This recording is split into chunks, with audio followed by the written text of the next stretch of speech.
think most of us are familiar with the term tikkun olam, which literally means healing the world.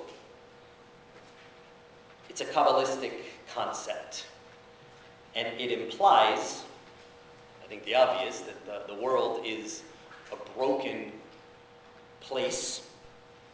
The question, though, is when did it become so broken? It actually became broken at the moment it was created. It was broken when it started. If you know the Kabbalistic creation story, it's about explosions of previous worlds that God just didn't like, and then finally God got it right with an explosion of light, but all the broken pieces of the previous worlds are kind of all trapped in this world, and our job is to help free and liberate those broken pieces. But in order for the world to be created, the world that we live on, previous worlds had to be smashed. If you look at the creation story in Torah, at the beginning of the book of Breshit, book of Genesis, you'll find that before there was anything, there was darkness and there was tohu vavohu, which is chaos, total and complete chaos. And what does God do to bring an end to the chaos? God creates light. That's why we light candles on Shabbat. We need light to end the chaos of the week, to bring about peace. But in order to get to that moment where we have the light, we have to live through the darkness. We have to live through the tohu vavohu, the crazy chaos. If you're familiar at all with the concept of Moshiach, the Messiah in Judaism, or even the Messianic era in Judaism, our tradition tells us that at some point, the Messiah is going to come and we are going to live in total peace. But what happens before the Messiah comes, or before we usher in the Messianic era? It's called the birth pangs of the Messiah. And any of you who have been blessed to give birth to a child, the words, I think, capture what it's all about. In order to create this incredible human being or group of people that will bring about total peace in the world, there's going to be a lot of suffering. There's going to be a lot of pain. There's going to be war. There's going to be not in childbirth. There's going to be war and violence, struggles. Because in order to get to something so incredible as total peace, you have to go through the struggle. If you look at some of our biblical characters, some of the greatest ones, look at Joseph. Joseph became one of the most important guys in Egypt. If it wasn't for his level of importance, the Jewish people wouldn't have survived, because he was there to take them in and to feed them. But he started by being thrown into a pit by his brothers. And he had to get out of that pit. And then he was sold into slavery. And he was thrown into a jail.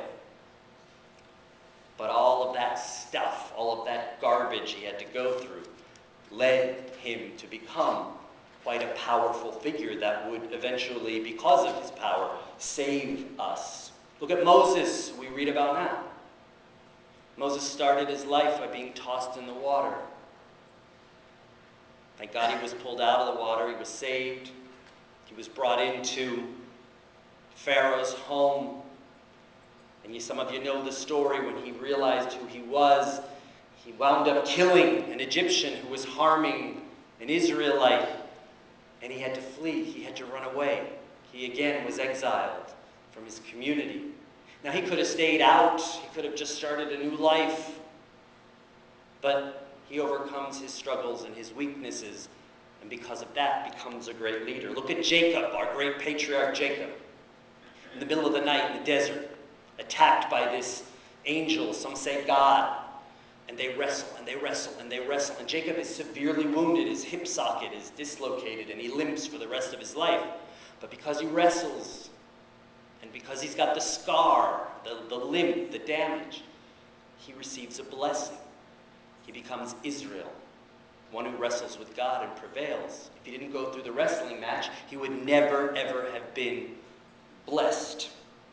So we learn from our stories that in order to receive blessings, in order for the good to begin in our lives, in order for there to be light in our lives, things sometimes have to get dark.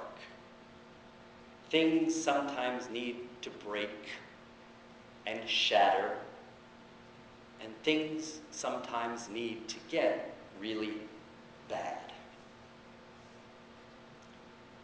This week we read the remaining 3 plagues of the 10 plagues. And over again, there's this line, if you pay close attention to, is quite troubling. God sends a plague, and Pharaoh's heart is hardened. It's not Pharaoh's heart became hard or Pharaoh became stubborn. Pharaoh's heart is hardened. Because God's up there in this story pulling the strings.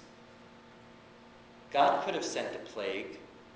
Pharaoh could have gone, literally, oh my God, and then released the Jewish people, because he would have realized how powerful God was. That wasn't the point. See, we're led to believe that Pharaoh was the one who didn't let the Jewish people go. But God sends the plagues, and we think that they don't freak Pharaoh out, and that's why he keeps us in there. Until the 10th plague, when the babies are killed, and he finally says, no. Because we're taught at the beginning of the story that God says, I am going to harden Pharaoh's heart. I'm going to do it.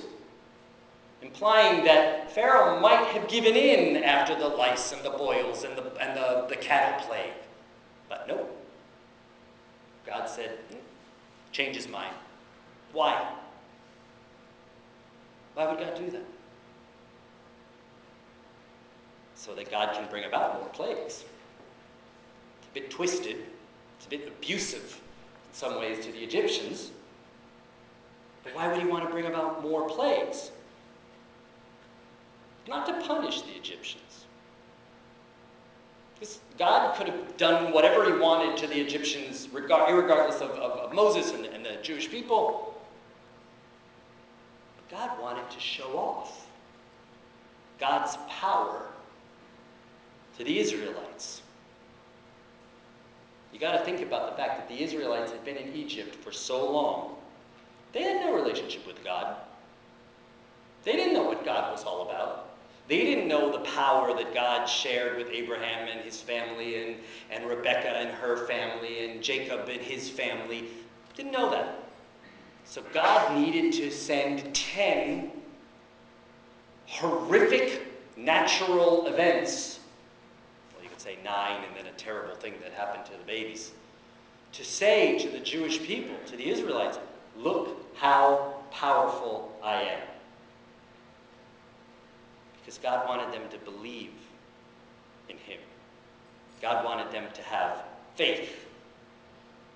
God wanted them to see that there was more to their lives than them and all the hard work that they had to do in Israel, in Egypt. And it took 10 plagues, one worse than the other, not to free the Jews, because again, Pharaoh could have sent 1 or 2 plagues and freed the Jews. God could have sent them and freed the Jews. But the 10 horrific plagues were there to give the Israelites faith and courage and strength and determination, trust in something bigger, faith to leave slavery